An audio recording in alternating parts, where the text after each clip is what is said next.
Abiso naman po sa mga motorista, asahan na ang mas pinaigting na pagpapatupad ng batas trapiko ngayong papalapit na ang Kapaskuhan. Ayon yan sa Metro Manila Development Authority Strike Force. Ilang mga pasaway na motorista nga nasampulan na sa Quezon City bilang paghahanda sa papalapit na holiday season. Ang balitang A to Z ni Ian Maghanoy. Wala nang magawa ang TODA driver na sinanaw kundi ang sumunod sa mga traffic enforcer. Yan ay matapos matikitan ng MMDA Strike Force dahil sa road obstruction sa Tandang Sora, Quezon City. Ang pedestrian crossing kasi nasanay para sa tawiran ng tao, ginawang terminal ng TODA. Napakang gulo yung sir. Ito. Hindi rin nakaligtas sa reker ang mga sasakyang iligal na nakaparada sa kalsada, habang ang isa namang pasaway na motoristang may angkas pang bata, diretso impound na ang motor dahil bukod sa wala nang ang plaka, pasupa ang kanyang lisensya.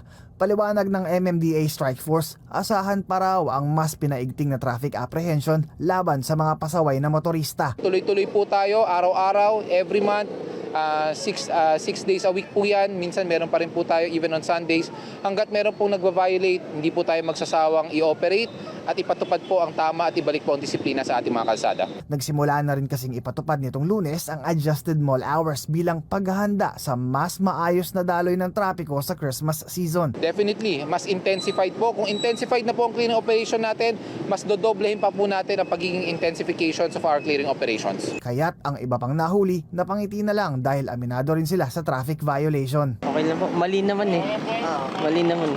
Dapat sa loob ko pinasok kaso ano kasi dito ako sa may vet kaya malapit. Mga ka-A2Z, kung mapapansin nyo, itong pulang sasakyan lumagpas dito sa linya ng bangketa kaya siya tinikitan ng Metropolitan Manila Development Authority. Ngayon, intensified ang kanilang clearing operations. Kabilang sa mga sinuyod ng Strike Force ay ang Tandang Sora Avenue, Mindanao Avenue at ang North Avenue sa Quezon City. Sa ngayon, plano ng grupong suyurin ang lahat ng mabuhay lanes at tanggalin ang mga iligal na nakahambalang sa mga naturang kalsada.